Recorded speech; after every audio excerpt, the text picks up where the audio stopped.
Sunrise House was a combination convalescent hospital and assisted living facility with room for 52 residents, some temporary and some permanent. The building itself was a one-story frame structure with a number of additions laid nose to nose in vertical and horizontal wings as random as a Scrabble board. The interior was tasteful, the decor done in shades of green and gray that were soothing without being apologetic. The Christmas tree here was also fake, but it was a thickly flocked specimen with tiny lights and silver ornaments in place. 8 large, handsomely wrapped presents had been arranged on a white felt tree skirt. I knew the boxes were empty, but their very presence suggested wonderful surprises to come. A large antique desk occupied the place of honor in the middle of an oriental carpet. The receptionist was in her 60s, handsome, pleasant, and eager to be of help. She probably thought I had an aging parent in need of accommodations. When I asked to speak to the head of personnel, she led me through a maze of corridors to the assistant administrator's office. Over her shoulder, she said, "We don't have a personnel department per se, but Mrs. Ekstrom can help you." "Thanks." Eloise Ekstrom was roughly my age, late 30s, very tall and thin, with glasses and a full head of bright red hair. She wore a vibrant green twin set, a plaid wool skirt, and flats. I'd caught her with her desk in disarray, drawers emptied and the contents arranged on chair seats and tabletops. An assortment of wire baskets and drawer dividers were packed in a box nearby. On the credenza behind her, she had 5 framed photographs of a wire-haired terrier in various stages of maturity. We shook hands across her desk, but only after she wiped her fingers clean with a moist towelette. She said, "Sorry the place is such a mess. I've been here a month and I swore I'd get organized before the holidays. Have a seat, if you can find one." I had a choice between 2 chairs, both of which were stacked with file folders and back issues of geriatric journals. "That stuff will probably end up in the trash. You can put it on the floor." I shifted the weight of magazines from the seat to the floor and sat down. She seemed relieved to have the chance to sit as well. "What can I help you with?" I laid Solana Rojas's application on the only bare spot I could find. "I'm hoping to verify some information about a former employee.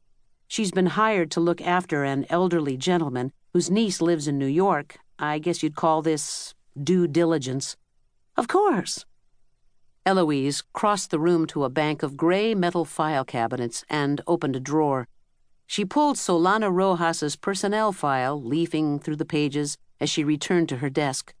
"I don't have much. According to this, she came to work for us in March of 1985. Her job evaluations were excellent. In fact, in May of that year, she was Employee of the Month. There were no complaints, and she was never written up. That's the best I can do." "Why did she leave?" She glanced back down at the file. "She apparently decided to go to graduate school. Must not have suited her if she's already applying for private duty work." "Is there anyone here who knew her? I was hoping for someone who'd worked with her on a day-to-day basis.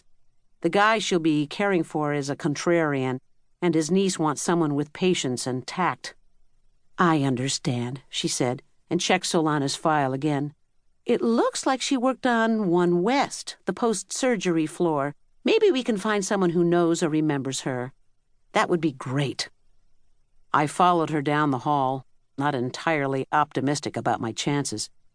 In doing a background check, fishing for personal data can be a tricky proposition. If you're talking to a friend of the subjects, you have to get a feel for the nature of the relationship. If the two are close buddies or confidants, there's probably a treasure trove of intimate information, but your chances of retrieving it are dim. By definition, good friends are loyal, and therefore quizzing them on the down and dirty details about a pal seldom yields much of use.